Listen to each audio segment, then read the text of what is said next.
എല്ലാവർക്കും പച്ചക്കല കിച്ചണിലേക്ക് വേണ്ടി സ്വാഗതം. നമ്മളിന്നൊരു ചപ്പാത്തിയുടെ കഴിക്കാൻ പറ്റിയ നല്ലൊരു കറിയാണ് നമ്മളിന്ന് തയ്യാറാക്കാൻ പോകുന്നത്. ലേഡീസ് ഫിംഗർ കൊണ്ടാണ് നമ്മളിന്ന് കറി ഉണ്ടാക്കുന്നത്.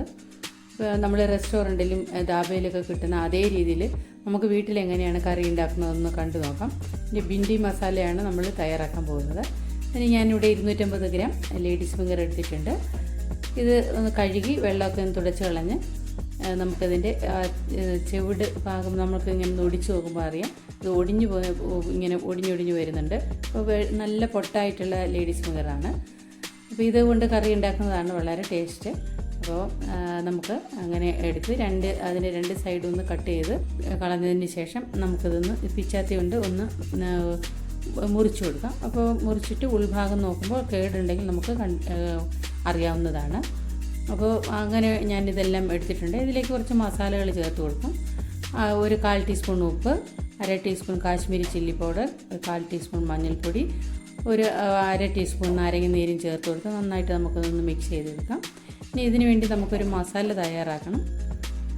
അതിനായിട്ട് ഞാനിവിടെ ഒരു ബൗളിലേക്ക് ഒരു 1/2 കപ്പ് പുളിയില്ലാത്ത തൈരാണ് ചേർത്ത് കൊടുക്കുന്നത്. അതിലേക്ക് ഒരു 1/4 ടീസ്പൂൺ മഞ്ഞൾപ്പൊടി, 1/2 ടീസ്പൂൺ കാശ്മീരി ചില്ലി പൗഡർ, ഒരു 1/2 ടീസ്പൂൺ ഗരം മസാല, 1 ടീസ്പൂൺ മല്ലിപ്പൊടി, 1/2 ടീസ്പൂൺ വറുത്ത് പൊടിച്ച ജീരകം, 1 ടീസ്പൂൺ കടലമാവാണ്. കടലമാവ് ഒന്ന് ചൂടാക്കിയതിന് ശേഷം ചേർത്ത് കൊടുത്താൽ മതി. നല്ലൊരു തിക്ക് ഗ്രേവി കിട്ടുന്നതിന് വേണ്ടിയിട്ടാണ് നമ്മളങ്ങനെ ചേർത്ത് കൊടുത്തത്. കയ്യിലുണ്ടെങ്കിൽ ചേർത്ത് കൊടുത്താൽ മതി, ഇല്ലെങ്കിൽ ചേർത്ത് കൊടുക്കണ്ട. നമുക്ക് ഇനി ഒരു സ്റ്റൗ കത്തിച്ച് ഒരു ഫ്രൈൻ പാൻ വെച്ച് കൊടുത്ത് അതിലേക്ക് 2 ടേബിൾ സ്പൂൺ എണ്ണ ഒഴിച്ച് കൊടുത്തിട്ടുണ്ട്. എണ്ണയൊന്ന് ചൂടായി വന്നിട്ടുണ്ട്. നമ്മൾ മസാല പുരട്ടി വെച്ചിരുന്ന ലേഡീസ് ഫിംഗർ ഇതിലേക്ക് ഇട്ട് കൊടുത്ത് നമുക്കിതൊന്ന് ഫ്രൈ ചെയ്തെടുക്കാം. എല്ലാ ലേഡീസ് ഫിംഗറും ഒന്ന് നിരത്തി ഒന്ന് വെച്ച് കൊടുത്ത് നമുക്കതൊന്ന് ഫ്രൈ ചെയ്തെടുക്കാം. 2 പുറവും ഒരേ രീതിയിൽ നമുക്ക് ഒന്ന് തിരിച്ചിട്ട് കൊടുത്ത് ഒന്ന് ഫ്രൈ ചെയ്തെടുക്കണം. ഇതേ രീതിയിൽ വേണം ഒന്ന് ഫ്രൈ ചെയ്തെടുക്കാൻ. ഇനി ഞാനിതൊരു ഡിഷിലേക്ക് മാറ്റി കൊടുക്കുന്നുണ്ട്. ഇനി നമുക്ക് ഇതിന് വേണ്ടിയിട്ട് സവാള വേണം, ടൊമാറ്റോയും വേണം. ഞാൻ ഇവിടെ 2 മീഡിയം സൈസ് ടൊമാറ്റോ എടുത്തിട്ടുണ്ട്. അത് മിക്സിയിൽ അരച്ച് പ്യൂരിയാക്കി വെച്ചിട്ടുണ്ട്. 2 മീഡിയം സൈസ് സവാളയും പൊടിയായി അരിഞ്ഞിട്ടുണ്ട്. ജിഞ്ചർ ഗാർലിക് പേസ്റ്റും ഞാൻ എടുത്തിട്ടുണ്ട്. നമുക്ക് ആ ഫ്രൈൻ പാനിലേക്ക് തന്നെ നമുക്ക് 2 ടേബിൾ സ്പൂൺ എണ്ണ ഒഴിച്ച് കൊടുത്ത് അതിലേക്ക് പൊടിയായി കട്ട് ചെയ്ത സവാള ഇട്ട് നന്നായിട്ടൊന്ന് സോട്ട് ചെയ്തെടുക്കാം. നന്നായിട്ട് നമുക്കൊന്ന് ഇളക്കി കൊടുത്ത് ഒന്ന് വഴറ്റിയെടുക്കാം.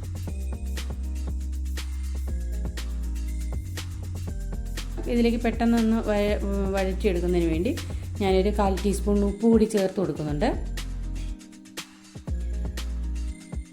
ഇനി നമുക്കിതിലേക്ക് ഒരു 2 പച്ചമുളക് പൊടിയായി കട്ട് ചെയ്തത് ചേർത്ത് കൊടുക്കാം. 1 ടീസ്പൂൺ ജിഞ്ചർ ഗാർലിക് പേസ്റ്റും ചേർത്ത് കൊടുത്ത് ഇതിൻ്റെ ഒരു പച്ച മണമൊക്കെ ഒന്ന് മാറുന്നത് വരെ നമുക്കൊന്ന് ഇളക്കി കൊടുക്കാം. നല്ലൊരു കളറൊക്കെ കിട്ടുന്നതിന് വേണ്ടി ഞാനിതിലേക്ക് 1/2 ടീസ്പൂൺ കാശ്മീരി ചില്ലി പൗഡർ കൂടി ചേർത്ത് കൊടുക്കുന്നുണ്ട്. നമ്മൾ തയ്യാറാക്കി വെച്ചിരുന്ന ടൊമാറ്റോ പ്യൂരിയും ഒഴിച്ചു കൊടുത്ത് നന്നായിട്ടൊന്ന് മിക്സ് ചെയ്ത് കൊടുക്കാം. നന്നായിട്ടൊന്ന് ഇളക്കി കൊടുത്ത് അതിൻ്റെ ആ റോ ടേസ്റ്റൊക്കെ ഒന്ന് മാറുന്നതിന് വേണ്ടി നമുക്കൊന്ന് ഇളക്കി കൊടുക്കാം. അപ്പോൾ അതിൻ്റെ ആ വെള്ളമൊക്കെ ഒന്ന് വറ്റി വന്നിട്ടുണ്ട്. നമുക്ക് ഇതിലേക്ക് ഒരു 1/4 കപ്പ് വെള്ളവും കൂടി ചേർത്ത് കൊടുത്ത് നന്നായിട്ടൊന്ന് ഇളക്കി കൊടുക്കാം. ആ വെള്ളമൊക്കെ ഒന്ന് തിളച്ച് വറ്റി വരട്ടെ. ഇത്രയും നേരം നമുക്ക് നന്നായിട്ടതൊന്ന് ഇളക്കി കൊടുത്ത് ഒന്ന് വെയിറ്റ് ചെയ്യാം. ഒന്ന് നന്നായിട്ട് തിളച്ച് വരാൻ തുടങ്ങിയിട്ടുണ്ട്. അതിൻ്റെ വെള്ളമൊക്കെ ഒന്ന് കുറഞ്ഞ് വറ്റി വന്നിട്ടുണ്ട്. ഇപ്പോൾ നമുക്ക് ഈ സമയത്ത് ഗ്യാസ് ഒന്ന് ഓഫ് ചെയ്ത് കൊടുക്കാം. അതിൻ്റെ ചൂട് ഒന്ന് കുറഞ്ഞതിന് ശേഷം നമ്മൾ നേരത്തെ തൈരിൽ മിക്സ് ചെയ്ത് വെച്ചിരുന്ന മസാലക്കൂട്ട് ഇതിലേക്ക് ഒഴിച്ചു കൊടുത്ത് അതിലേക്ക് ആ ബൗളിലേക്ക് തന്നെ കുറച്ച് വെള്ളവും ഒഴിച്ചു കൊടുത്ത് നമുക്കൊന്ന് ഇതിലേക്ക് ഒഴിച്ചു കൊടുക്കാം. നമ്മൾ ചൂടായ തവയിലേക്ക് ഒഴിച്ചു കൊടുക്കുമ്പോൾ ചിലപ്പോൾ തൈരായതുകൊണ്ട് പിരിഞ്ഞു പോകാനുള്ള ചാൻസ് ഉണ്ട്. അതുകൊണ്ടാണ് ഗ്യാസ് ഓഫ് ചെയ്തതിന് ശേഷം ചേർത്ത് കൊടുത്ത് നന്നായി മിക്സ് ചെയ്ത് കൊടുത്തതിന് ശേഷം നമുക്ക് ഗ്യാസ് ഇപ്പോൾ ഓൺ ചെയ്ത് കൊടുക്കാം. ഇപ്പം തിളച്ച് വരാൻ തുടങ്ങിയിട്ടുണ്ട്. നമുക്ക് ഈ സമയത്ത് ഇതൊന്ന് അടച്ച് വെച്ച് നല്ല എണ്ണയൊക്കെ ഒന്ന് തെളിഞ്ഞ് വരാൻ വേണ്ടി നമുക്കൊന്ന് വെയിറ്റ് ചെയ്യാം. അടച്ച് വെച്ച് ഒരു 2-3 മിനിറ്റ് നേരം ചെറിയ തീയിൽ നമുക്കൊന്ന് എണ്ണയൊക്കെ ഒന്ന് തെളിഞ്ഞ് വരുന്നവരെ നമുക്കൊന്ന് വെയിറ്റ് ചെയ്യാം. അപ്പം 2-3 മിനിറ്റ് കഴിഞ്ഞിട്ടുണ്ട്. നമുക്കതിൻ്റെ അടപ്പൊന്ന് തുറന്ന് നോക്കാം. നന്നായിട്ട് തിളച്ച് എണ്ണയൊക്കെ നന്നായിട്ട് തെളിഞ്ഞ് വന്നിട്ടുണ്ട്. നല്ലൊരു കളറും കിട്ടിയിട്ടുണ്ട്.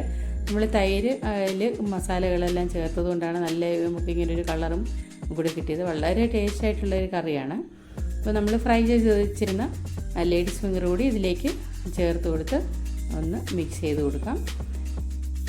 നമുക്ക് ഈ സമയത്ത് ഉപ്പ് ഓരോരുത്തരുടെയും ടേസ്റ്റ് അനുസരിച്ച് ഉപ്പ് ചേർത്ത് കൊടുക്കാവുന്നതാണ്. ഞാൻ ഇവിടെ ഒരു 1/2 ടീസ്പൂൺ ഉപ്പ് ചേർത്ത് കൊടുത്തിട്ടുണ്ട്. ഇതിലേക്ക് ഒരു 1/4 ടീസ്പൂൺ ഗരം മസാല കൂടി അതിൻ്റെ മുകളിൽ ഒന്ന് ചേർത്ത് കൊടുക്കുന്നുണ്ട്. നല്ലൊരു മണം കിട്ടുന്നതിന് വേണ്ടിയിട്ടാണ്. ഇനി നമ്മൾ ചേർത്ത് കൊടുക്കുന്ന ഒരു ഫ്ലേവർ കിട്ടുന്നതിന് വേണ്ടി കസൂരി മേത്തിയാണ്. അത് ഡ്രൈഡ് ഉലുവയുടെ ഇലയാണ്. ഉലുവയുടെ ഇല ഉണക്കി പൊടിച്ചതാണ്. ഇത് മാർക്കറ്റിൽ വാങ്ങാൻ കിട്ടുന്നതാണ്. കയ്യിലുണ്ടെങ്കിൽ ചേർത്ത് കൊടുത്താൽ മതി. അത് ഓപ്ഷണലാണ്. ഇനി ഗാർണിഷ് ചെയ്യുന്നതിന് വേണ്ടി മല്ലിയിലയും ചേർത്ത് കൊടുത്തിട്ടുണ്ട്. ഇത്രയേ ഉള്ളൂ. വളരെ ടേസ്റ്റി ആയിട്ടുള്ള കറിയാണ് നമ്മൾ തയ്യാറാക്കിയിട്ടുള്ളത്. ചപ്പാത്തിയുടെ കൂടെയും നെയ്യ് ചോറിൻ്റെ കൂടെയൊക്കെ കഴിക്കാൻ വളരെ ടേസ്റ്റ് ആയിട്ടുള്ള ഒരു കറിയാണ്. നമ്മുടെ ചാനൽ ഇഷ്ടപ്പെട്ടാൽ ലൈക്ക് ചെയ്യാനും ഷെയർ ചെയ്യാനും സബ്സ്ക്രൈബ് ചെയ്യാനും മറക്കരുത്. അടുത്തൊരു നല്ലൊരു ഡിഷായിട്ട് നമുക്ക് വീണ്ടും കാണാം. അതുവരെ എല്ലാവർക്കും താങ്ക് യു.